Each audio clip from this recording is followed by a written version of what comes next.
일단 여러분들이 확인해야 될 것이 윈도우즈에서 교내 네임 서버를 네임 서버로 쓰고 있는지 확인해 봐야 돼요. 그래서 ip config /all 해서 확인을 할 수가 있겠죠. 확인하면 이제 아마도 이더넷 어댑터 이더넷 뭐 여러분들은 2로 돼 있다고 하던데 어쨌든 간에 DNS 서버가 203237 167.3 167.4 이렇게 되어 있어야 됩니다. 아마도 지난 시간에 우리가 실습을 하면서 이 설정을 바꿨었을 거예요. 어떻게 바꿨냐면 이제 ncpa.cpl을 들어가서 여기에 이더넷 어댑터의 속성을 여기서 설정을 하는데 인터넷 프로토콜 버전 4, TCP/IP 버전 4의 속성에서 이 DNS 서버 주소 사용을 바꿔 썼을 거예요. 그죠? 그럼에도 불구하고 여러분들은 윈도우즈를 다시 재부팅하면 원래대로 돌아오기 때문에 실습을 할 때마다 이거를 교내 네임 서버로 바꿔 주셔야 됩니다. 네. 뭐 실습을 할 때마다라기보다 컴퓨터를 다시 재부팅할 때마다 이것으로 바꿔주시기 바랍니다.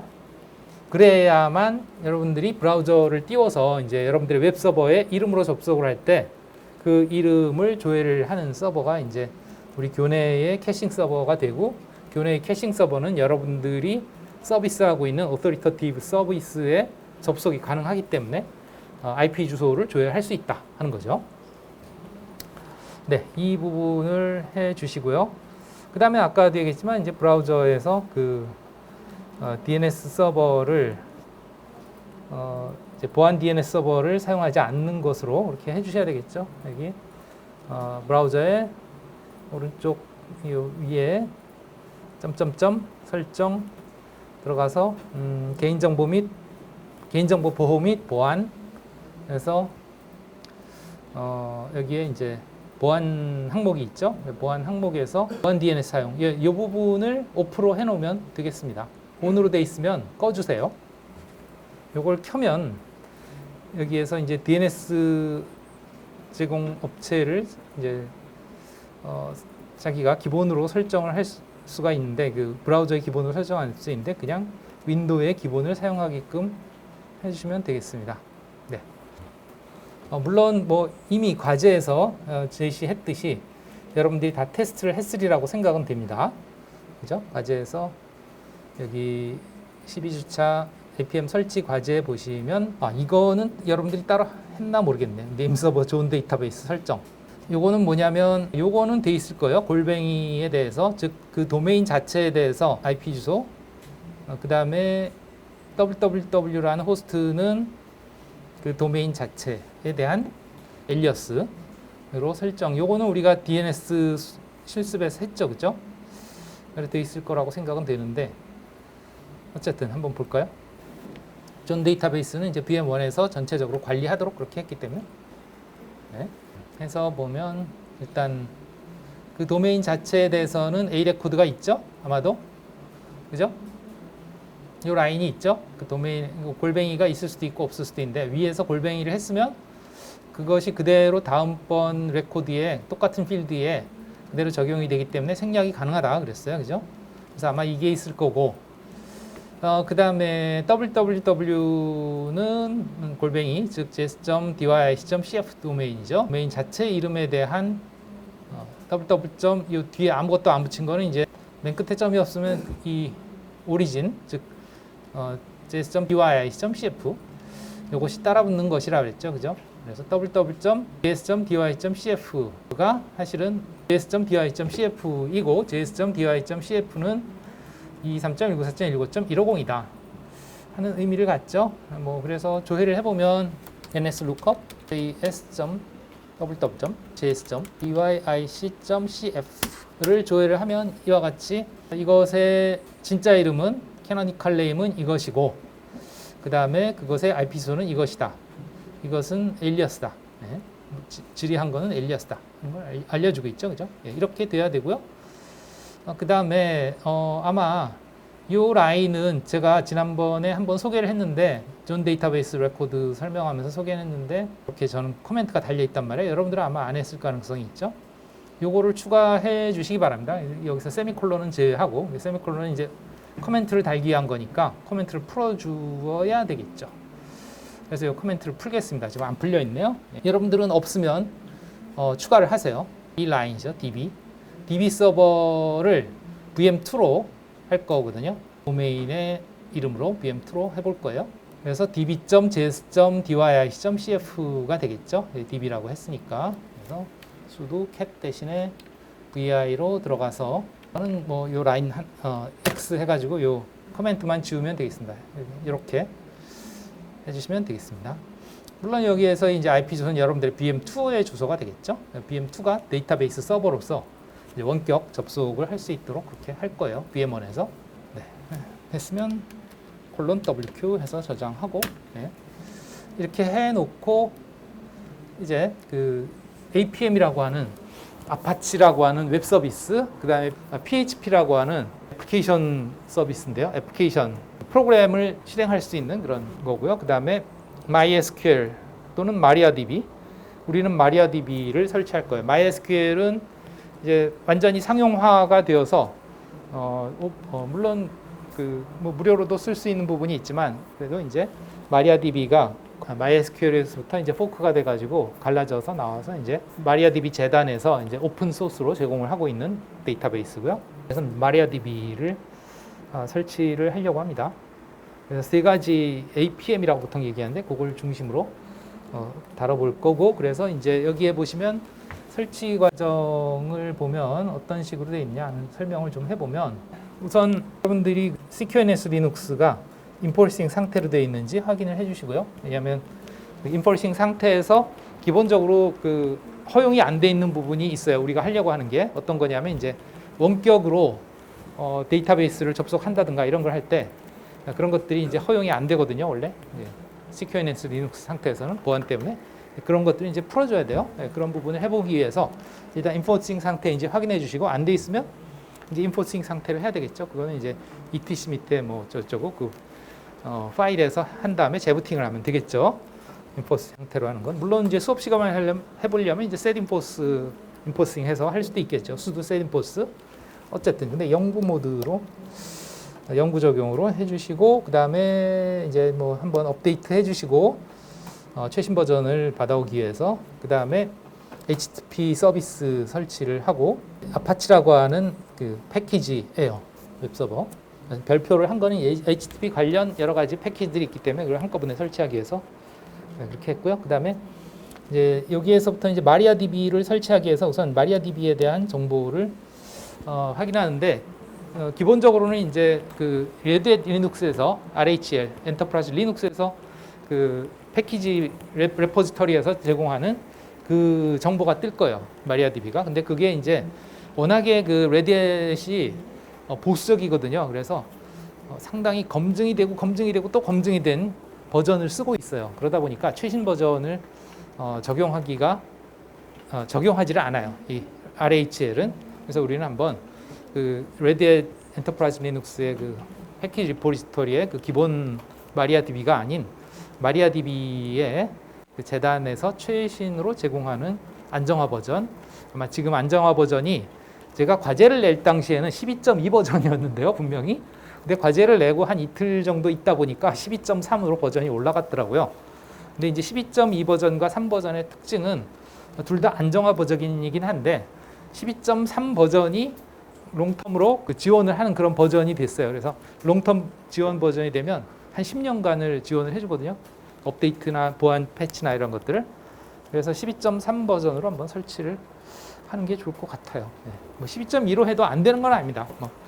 사실 우리가 그렇게 버전의 크리티컬한 뭔가 작업을 하지는 않을 거긴 해요. 그러나 그냥 12.3 버전을 기준으로 할 거고요. 여러분들이 설치되어 있는 게 뭔지는 한번 보시면 MariaDB 해서 들어가 보시면 알 거예요. 이것도 그래서 파워포인트도 이걸 좀 고쳤습니다. 12.3으로. 따로 이 부분을 명시하지 않으면 그냥 최신 버전이 설치가 돼요. 이게 대괄호 친 이유가 그거죠. 특정 버전의 MariaDB를 다운로드하기 위해서는 실제 MariaDB를 다운로드하는 건 아니고 쉘 스크립트를 다운로드하는. 일단 이렇게 해서 확인해 보면 이제 아마도 뭐 10점 몇 버전, 뭐 11점 몇 버전 이런 게 인포메이션으로 나올 거예요. 여기에서 이제 확인해 보면 그럴 거고요. 그 다음에 이제 이 부분이 이거는 사실은 마리아 재단은 아니고, 이건 마리아 재단은 원래 mariadb.org거든요. 근데 이거는 mariadb.com이죠. 그러니까 조금 달라요. 이 mariadb.com은 mariadb.org의 그 오픈 소스를 가져다가 또 상용화 버전을 만드는 그런 회사입니다. 회사에서도 근데 그 커뮤니티 버전을 제공을 해요. 오픈으로 제공을 하고 있어요. 그래서 여기서는 그거를 그냥 쓰는 걸로 해서 진행을 했습니다. 왜냐하면 이제 이렇게 하면은 좀 요 설치를 위한 과정이 조금 간단해지거든요. 단순히 그 이유 때문에 그걸 쓰고 있어요. 그래서 이거는 mariadb.org가 아닌 mariadb.com의 커뮤니티 버전의 배포판을 이용을 한다. 이렇게 보시면 되겠습니다. 그러니까 공식의 mariadb.org의 배포판은 아니에요. 조금 다른 점은 있습니다만 뭐 큰 차이는 없습니다. 어차피 얘도 공개이기도 하고요. 조금 더 뭔가 이제 mariadb.com에서 지원하는 기능들의 아주 일부를 여기에서 뭐 추가적으로 제공을 하고 있긴 합니다만 뭐 라이센스의 문제는 없습니다. 어쨌든 우리가 그런 것까지 자세히 하지는 않을 거기 때문에 그렇고요. 여기에서 이제 cur이라는 명령어는 URL을 가져오는 명령이에요.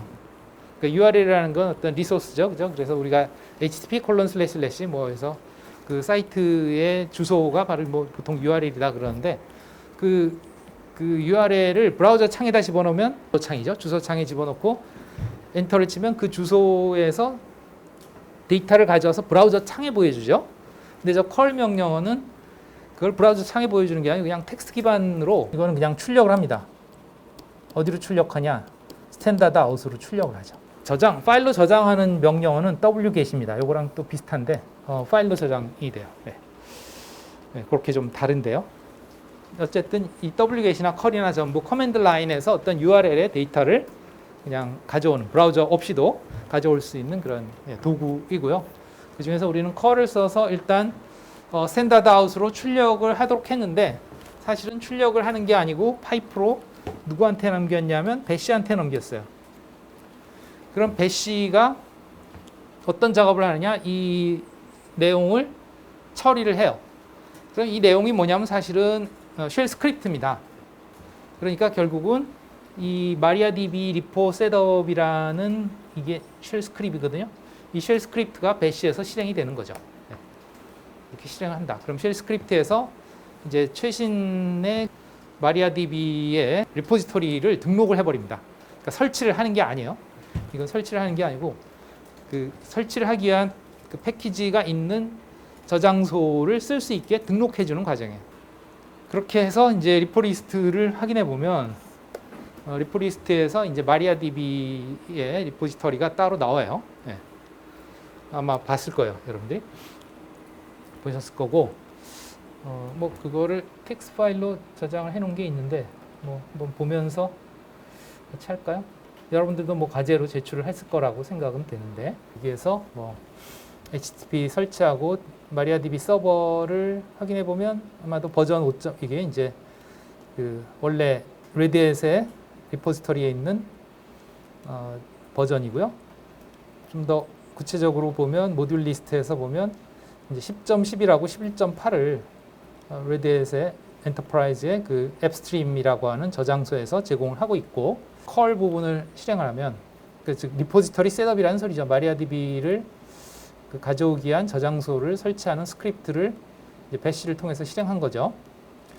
그리고 나면 이제 다시 한번 리포 리스트를 확인해 보면 뭐가 추가가 됐냐면 이 mariadb main, mariadb max scale 요 저장소가 추가가 됐습니다. 이게 없던 거예요. 우리가 기본적으로 가지고 있던 게 이제 이펠도 우리가 설치한 거죠. 추가로 등록을 한 거죠. 그 다음에 이제 레드햇의 엔터프라이즈의 베이스 OS하고 앱스트림 저장소 이렇게 있었는데 추가로 이제 mariadb 저장소가 추가가 된 거고요. 그 다음에 여기에서 dnf-1 모듈 리셋을 하면 이 기본 리포지터리들에서의 그 mariadb가 삭제가 돼요. 그렇게 함으로써 이제 추가한 요 리포지터리에서만 mariadb를 설치할 수가 있어요. 얘네들이 이제 삭제가 되는 거죠. 그러니까 패키지가 삭제가 되는 게 아니고 패키지를 설치할 수 있는 그 리포지터리의 목록이 삭제가 된다 이렇게 보시면 되겠죠. 네, 그렇게 하고서 이제 마리아DB를 인스톨을 합니다. 마리아DB와 마리아DB 백업 이걸 설치를 하죠. 그 다음에는 이제 PHP를 설치하기 위해서 레미 레포지토리라고 하는 그 PHP 관련해서 최신 그 패키지들을 저장하고 있는 관리하고 있는 그 리포지토리를 또 등록을 합니다. 요게 이제 레미 리포지토리 등록하는 커맨드고요. 그 다음에 이제 마찬가지로 이 PHP도 그 당연히 레드햇의 그 저장소에서도 제공을 하지만 그것은 아무래도 이제 안정화된 버전이다 보니 아주 보수적으로 잡은 안정화 버전이라 최신 버전은 아니고 최신 버전은 지금 PHP 8.5입니다. 그래서 PHP 8.5를 선택을 할 수 있도록 이걸 설치한 거고 레드햇 저장소의 PHP 모듈을 리셋 시켰어요. 즉 삭제를 했고요. 그래서 이제 8.5를 인스톨을 할 수 있습니다. 이렇게 했고요. 네, 그 다음에 이제 추가적인 PHP 모듈들을 이와 같이 지금 설치를 하겠습니다. 그래서 마이너스 인스톨 php 다시 bc method php 다시 cli php 다시 common php 다시 develop php 다시 gd 뭐 등등 다양한 PHP의 기능 모듈들을 여러 개를 콤마 해서 쓸 수 있는데 그거를 전부 다 이렇게 그냥 중괄호로 묶어서 할 수 있다는 거죠. 이거는 php-bcmess, php-cli, 이걸 다 그냥 묶은 거예요. 네, 중괄호의 역할이 그런 겁니다. 여러 개의 가지수들을 그냥 묶어서 하나의 군으로, 그룹으로 표현해 버리는 거죠. 그렇게 놓은 상태고요. 그래서 PHP에서 다양한 기능 모듈들을 이와 같이 추가 설치할 수 있다 한 거고요. 그 다음에 요거는 이제 PHP에서 사용할 최대 메모리 용량을 이제 512메가로 메모리 리미트를 아마 128로 돼 있었나 그럴 텐데 그걸 좀 늘려놨어요. 기본으로 사용할 때는 별로 필요가 없는데 우리가 나중에 이제 넥스트클라우드라고 하는 클라우드 서비스를 설치하고 실행을 하려면 메모리를 좀 많이 필요한다고 그래요. PHP 용량을 PHP가 메모리 용량을 많이 필요한다고 해요. 그래서 뭐 오류가 나지 않도록 미리 좀 늘려놨고요. 뭐 아시다시피 이제 세드 명령으로 기존에 있던 것을 늘렸습니다. 여기에서 이제 점별표라고 하는 것은 패턴을 나타내기 위한 레귤러 익스프레션 정규 표현식이라고 그러는데 점은 임의 문자, 별표는 그 임의 문자들이 개수가 0개 이상 그런 즉 임의 문자열들의 조합이다 이렇게 보시면 되겠어요. 그래서 메모리 리미트는 해가지고 얼마로 나와 있는 거를 메모리 리미트는 512메가로 바꿔라 하는 그런 뜻이죠. 그게 뭐라고 써 있었던 간에 512메가로 바꿔라. 그런 뜻이고, 그 다음에 이 설정을 바꿨기 때문에 그것에 대해서 다시 한번 리스타트 해줘야 된다 하는 거고, 이제 리디스라는 것도 또 설치를 해야 되는데, 리디스라고 하는 것은 이거는 데이터베이스의 일종인데 캐시 데이터베이스다 이렇게 보면 되겠어요. 원래 데이터베이스는 파일로 디스크에 저장을 하도록 되어 있는데 이제 데이터를 대용량으로 처리하다 보면 그게 속도가 느려지니까 그런 대용량 데이터를 처리할 때 좀 더 빠르게 하기 위해서 그 메모리를 데이터베이스로 잡아놓고서 마치 그게 파일인 양 데이터베이스에서 처리를 할 수 있다는 거예요. 그런 식으로 이제 해야 반응이 빨라지기 때문에 보통 이제 대용량 접속을 하는 대규모 접속을 하는 사이트들은 당연히 이제 리디스 같은 그런 데이터베이스를 씁니다. 그래서 캐시처럼 그러니까 즉 그 애플리케이션들이 리디스로 접속을 하고 리디스가 이제 아까 얘기했던 데이터베이스인 MySQL이라든가 마리아DB를 접속하도록 그렇게 두 단계로 접속이 되도록 그렇게 함으로써 성능을 높일 수 있다. 그래서 그걸 설치했고요. 그 다음에 이제 마리아DB, 리디스, HTTP 다 이제 초기 실행이 되도록 설정을 했고요.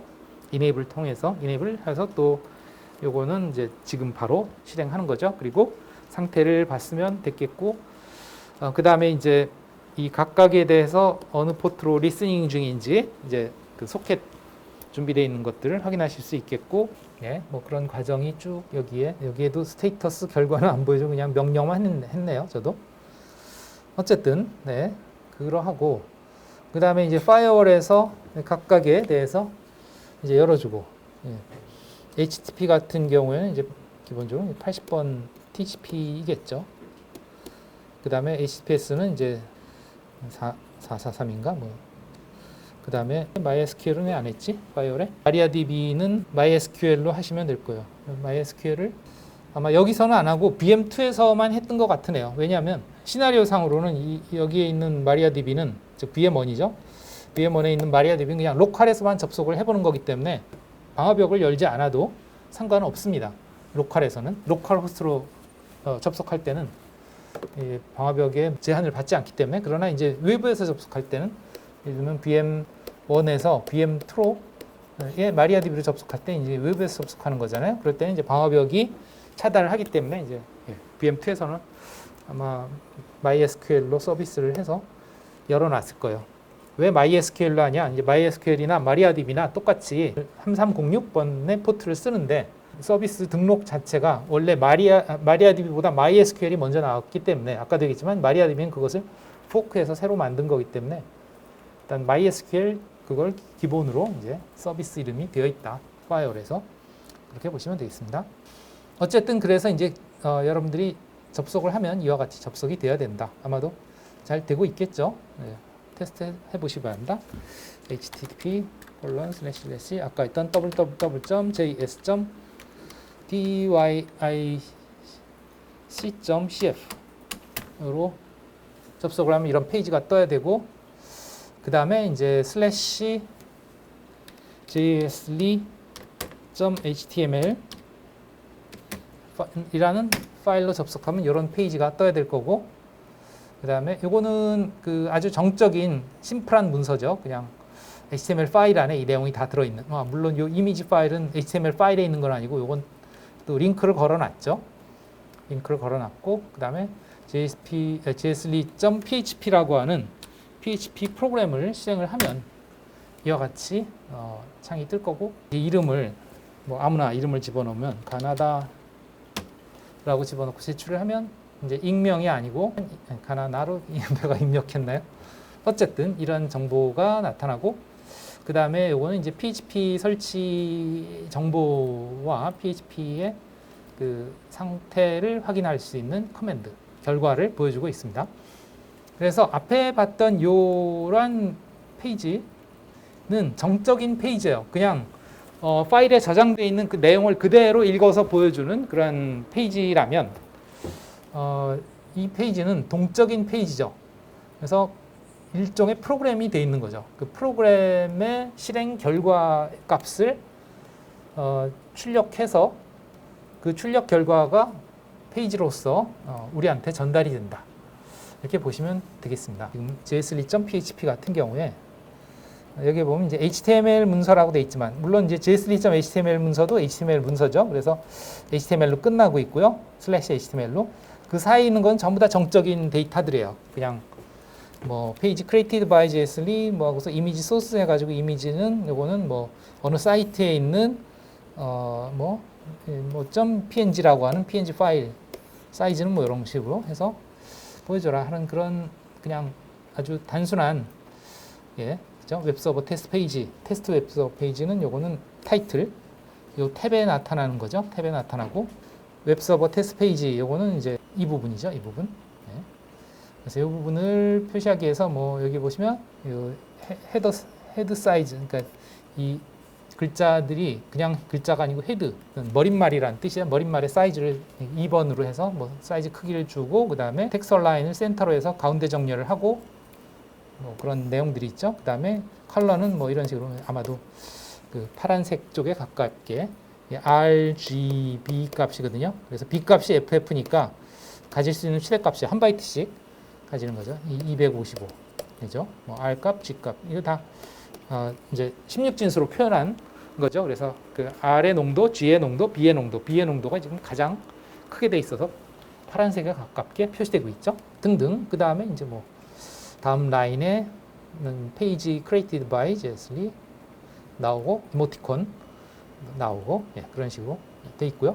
단순한 페이지죠. 그러나 이제 jsli.php는 똑같이 HTML로 시작해서 /HTML로 끝났지만 이거는 .php, 이건 .html, 이건 단순 스태틱 정적 페이지예요. 근데 이제 이건 동적 페이지죠. 동적 페이지라는 건 이제 프로그램에 의해서 데이터의 수집, 처리, 뭐 가공, 처리나 가공이나 비슷한데 등등을 한 결과를 HTML 형식으로 출력해주는 그런 동적 페이지죠. 그래서 여기에서는 그 PHP라고 하는 언어를 써서 프로그래밍 되어 있는 페이지다 이렇게 보시면 되겠고요. 우리 이 클래스도 이와 같아요. 여기 이 클래스도 보시면 이게 동적 페이지들이거든요, 다. 그럼 뭐 과제를 클릭하면 과제가 나타나고 뭐 그런 식이죠, 그죠? 서버 구축 운영을 클릭하면 서버 구축 운영의 홈페이지가 보이고 여기도 보시면 전부 다 어쩌고저쩌고 vue.php 뭐 이런 식으로 나옵니다. vue.php라는 프로그램이 실행이 되면서 거기에 이제 물음표 id는 뭐 17027 아마도 이 id 값이 뭐가 될 거냐 하면 강좌 번호가 되겠죠. 이 클래스에서 관리하는 강좌 번호, 이 강좌 과목에 따라서 이제 달라지겠지. 네, 아마도 그렇게 될 거예요. 그 다음에 여기서 이제 또 참여자 목록을 클릭하면 뭐가 나오냐면 users.php 물음표 id는 아까 똑같은 id, 그러니까 같은 과목에서의 사용자 정보를 확인하기 위한 동적 페이지인 거죠. 그래서 데이터베이스에 저장되어 있는 이 과목의 사용자에 대한 정보만 추출해서 보여주는 거죠. 이런 식으로 동적으로 뭔가 데이터를 수집하고 처리하고 가공하고 해서 어쨌든 간에 HTML 문서로서 브라우저에 보여질 때는 정적 데이터로서 변환이 돼서 HTML 그 형식으로 변환이 돼서 뿌려지는 거죠. 즉 서버에서 보내주는 거죠. 그럼 브라우저에서는 그 내용을 그냥 보여주기만 하는 거죠. 그런 식으로 되어 있는 겁니다. 그래서 여기도 보시면 이제 이 부분이 이제 입력을 받는 부분이에요. 그래서 메소드는 포스트 해서 이제 리퀘스트를 하는 거죠. 포스트로 리퀘스트. 포스트 리퀘스트는 이제 올리는 거죠. 데이터를. 이 부분입니다. 그래서 여러분들이 제출하면 이제 포스트가 일어나는 거예요. 클라이언트에서 서버로 요청을 할 때 이 데이터를 내가 올립니다 하고 보내주는 거예요. 그럼 내가 여기서 가나다라고 입력하고 포스트를 하면 이제 그 정보를 이 PHP 프로그램에서 요청을 할 때 어떻게 요청하냐면 액션은 jsli.php 다시 이 페이지를 다시 실행하도록 돼 있죠. 액션이. 내가 포스트를 할 때의 요청 액션은 뭐냐면 jsli.php를 실행해라. 그러니까 이게 다시 실행이 되는 거죠. 내가 이걸 제출하는 순간 이 페이지가 다시 실행이 되는 건데 이 페이지는 jsli.php죠. 이것이 다시 실행이 되면은 어떻게 되냐면 다음과 같은 것들이 실행이 됩니다. 물론 없을 때도 실행이 되죠. 없을 때는 이 인풋 값이 널이 되겠죠. 이름이 이제 username이라고 지정을 해준 변수 값으로 제출한 이름이 username이라는 변수로 이제 넘어가서 제출이 되는 건데 없으면 이제 없는 거겠죠. 처음에 실행할 때는 당연히 없겠죠. 네, 그래서 여기서부터가 실제 그 PHP 프로그램이에요. 그러니까 이거는 그냥 단순 정적인 데이터가 아니고 정적인 문서가 아니고 즉 이걸 그냥 보여주는 게 아니고 이것은 프로그램이 실행이 된다 이거죠. 무엇에 의해서 PHP라고 우리가 설치한 그 애플리케이션에 의해서 여러분들이 포스트한 이 내용이 이제 PHP 실행이 된다. 뭐 이거는 굳이 PHP가 아니더라도 예를 들어서 뭐 쉘 스크립트일 수도 있고요. 아니면 뭐 C 언어일 수도 있고 또는 뭐 파이썬일 수도 있고 어떠한 프로그래밍 랭귀지를 통해서도 다 가능해요. 실제로 그렇게 할 수 있는데 여기서는 우리가 이제 PHP라고 하는 어떤 하나의 프로그래밍 언어를 이용해서 한다. 여러분들이 2학기 때는 아마도 자바 언어를 이용해서 이번 학기에 자바 배우죠. 자바 언어를 이용해서 서버 프로그래밍을 하는 자바 서버 프로그래밍 과목이 있을 거예요. 때는 PHP가 아닌 이제 JSP라는 프로그램을 통해서 하는 아마도 톰캣이라고 하는 걸 이용을 하기도 할 거고요. 아파치 톰캣. 아파치의 그 서비스 중에 이제 이 JSP에 특화해서 또 쓸 수 있는 서버고요. 어쨌든 그런 다이나믹 페이지 제공 방식을 쓸 수가 있다 하는 거고 내용들을 보면 그래서 username은 그래서 여기에 username이라는 변수는 이제 여기서 넘어온 이 스트링 값을 포스트에서 넘어온 거죠. 포스트에서 넘어온 스트링 값을 username이라는 변수에 집어넣고 만약에 그 변수 값이 없으면 그냥 익명으로 해라. 물음표는 이 부분에 결과가 없으면 그러면 이걸 써라 하는 뜻입니다. 그 다음에 이제 whoamI는 쉘에 이건 쉘 exist 이건 배시에서의 whoami 명령을 실행한 결과를 가져와라 하는 뜻이에요. 그래서 whoami라는 변수에다가는 whoami 명령 실행 결과를 입력하고 만약에 whoami 했을 때 아무것도 안 나타나면 unknown이라고 해라. 그다음에 pwd는 마찬가지로 pw 명령어 실행한 결과를 pw 변수에 집어넣고 없으면 unknown이라고 해라. 데이트에 대해서는 뭐 타임존이죠. 타임존을 아시아 서울로 세팅을 해라. 이게 초기에 리눅스 설치를 할 때 아시아 서울로 했죠. 그래서 여기서 데이트를 해보면 기본적으로 이와 같이 KST, 그 한국 표준 시간으로 나와요. 근데 PHP는 기본 그 시간 존이 UTC, 즉 영국의 그린치 천문대 기준으로 돼 있어요. 시간이 거기를 기준으로 시간을 잡습니다. 그래서 이 설정을 따로 하지 않으면, 여기서 아시아 서울 존으로 하지 않으면 여기서 여러분들이 그 시간을 가져와 보면 영국 시간 기준으로 돼버립니다.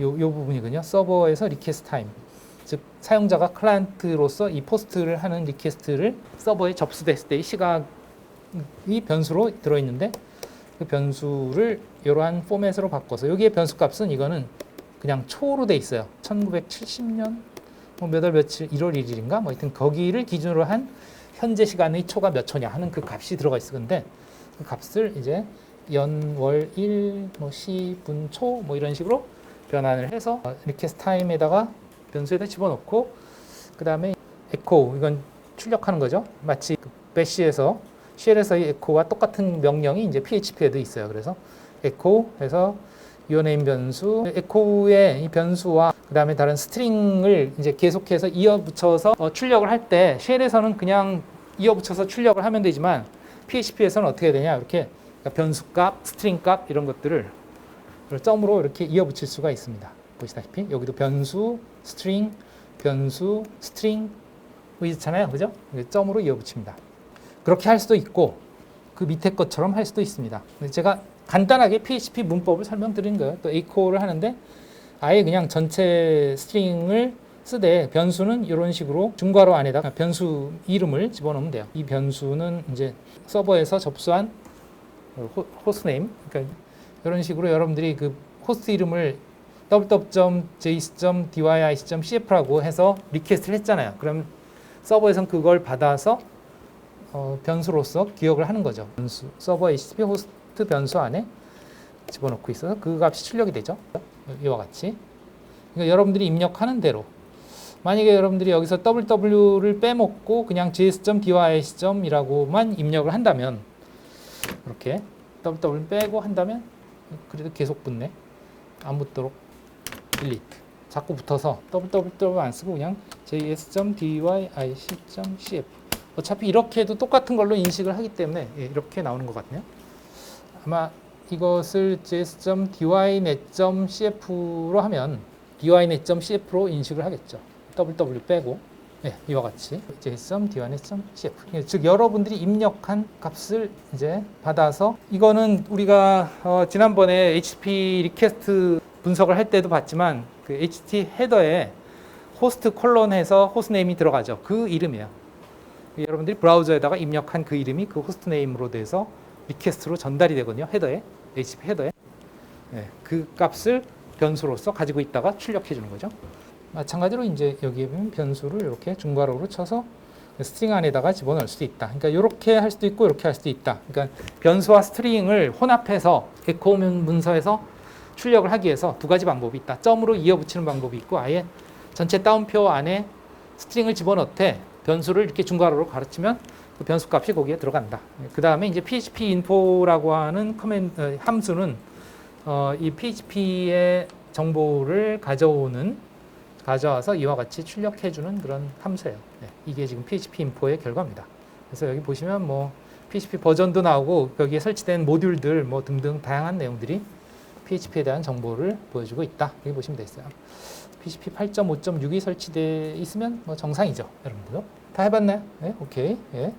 어쨌든 그래서 이 앞에서 설명하고 싶은 내용을 보면 이제 웹 서비스 개요 뭐 이런 거다. 그래서 컨텐츠 제공 방식, 이제 스태틱 방식이 있고 일반적으로 이제 이런 HTML 파일이나 이미지 파일, 뭐 텍스트 파일, 뭐 다양한 그 파일들의 내용을 그대로 그냥 꺼내서 보여주는 게 이제 정적 제공 방식이라면 동적 제공 방식은 방금 아까 본 것처럼 이렇게 프로그래밍을 통해서 데이터를 수집하거나 처리하거나 뭐 가공하거나 해서 그 결과를 동적 컨텐츠를 생성한다는 게 결국은 생성은 이제 HTML 문서로 정적인 문서가 되는 거예요. 문서화로 이제 그 돼서 그것이 결과로서 이제 브라우저에 나타난다 하는 거고, 그러면 이제 처리는 이런 그 생성하는 처리는 누가 하느냐 하면 아까도 얘기했지만 뭐 다양한 프로그램이 한다. 배시로도 할 수 있고, 즉 쉘 스크립트로 할 수도 있고, C 언어로도 할 수 있고, 파이썬 뭐 여러 가지, 뭐 자바 뭐 등등 여러 가지로 할 수 있고, 여러분들이 2학기 때 이제 자바 서버 프로그래밍 한다 그랬죠. 또 우리가 지금 하려고 하는 PHP 같은 것도 할 수 있고, 그렇습니다. 그래서 여기 뭐 다양한 뭐 루비, 뭐 파이썬 뭐 등등 이런 것들 애플리케이션, 그다음에 그런 것들을 하기 위한 플랫폼으로 자바 서버 프로그램을 이용하기 위한 뭐 톰캣이라든가 이런 그 연동, 즉 HTTP 서버, 아파치라고 하는 서버 또는 엔진스, 이게 대표적인 HTTP 서버인데 얘네들은 기본적으로 처리를 정적 문서밖에 처리를 못해요. 동적 문서 처리하기 위해서 이제 그것을 해주는 쉘이라든가 파이썬이라든가 뭐 이런 그 프로그래밍 툴이 있어야 된단 말이에요. 그런 것들이 이제 또 그 웹페이지랑 연결해주기 위해서 연동을 해주는 그런 도구들이 있어야 되는데, 그런 것들이 이제 이런 것들이 될 수가 있겠다 하는 거죠. PHP도 가만히 보면 PHP 문서도 여기에서 이렇게 보면 HTML 문서인 것 같지만 사실은 그 안에 PHP가 이렇게 인베드가 되는 거죠. jsli.php라는 파일이 폼 자체는 HTML로 해서 HTML로 끝나지만 사실은 그 안에 이런 게 있어서, 그러니까 이거를 HTTP 서버가 받아서 이 부분을 PHP한테 넘겨서 PHP가 그걸 처리한 결과를 다시 여기다 끼워서 그 문서가 이제 출력이 되는 그런 방식입니다. 그렇게 연동이 일어나야 된다 하는 거고, 뭐 다양한 도구들이 거기서 사용이 될 수 있다. 그리고 그런 애플리케이션 서비스들은 이제 다양한 프로그래밍을 통해서 뭐 데이터베이스에 연동이 돼서 뭐 데이터베이스에 있는 내용을 끄집어 온다거나, 또는 데이터베이스에 집어넣는다거나, 뭐 생성한다거나 그렇게 할 수 있고, 또는 다양한 다른 프로토콜 서비스들과 연동을 해서 예를 들면 메일이라든가 이런 것들과 연동을 해서 웹으로 메일을 보게 한다든가, 이런 것들이 사실은 다 동적 그 웹페이지 서비스를 이용해서 그 웹페이지에 프로그래밍을 하는 그 프로그램들이 메일이라든가 메일 프로토콜이라든가 이런 걸 이용해서 메일 서비스에 가서 메일을 발송을 하거나, 아니면 메일 서비스로부터 들어온 메일을 읽어서 가져와서 HTML 형식으로 보여주거나, 그런 역할을 하는 거예요, 프로그램이. 그래서 여러분들이 대부분 뭐 브라우저에서 네이버 메일을 본다, 구글 메일을 본다, 이런 것들은 다 기본적으로 이제 그 구글의 또는 네이버의 웹 서비스랑 애플리케이션 툴들이랑 그 다음에 메일 서버가 이렇게 연동이 되는 거죠. 이렇게 연동이 되는 거죠. 그래서 뭐 기본 설치 시나리오는 여기에다가 아파치, PHP, 마리아DB 다 설치하고, 그 다음에 이건 VM1이죠. 또 VM2에다가 또 마리아DB 설치해서 이제 마리아DB 연동하는 것까지 해보도록 하겠습니다. 요게 VM2죠. 그래서 설치는 다 했고, 요거 다 해봤고, 쉬었다가 그 마리아DB를 좀 사용해 보겠습니다.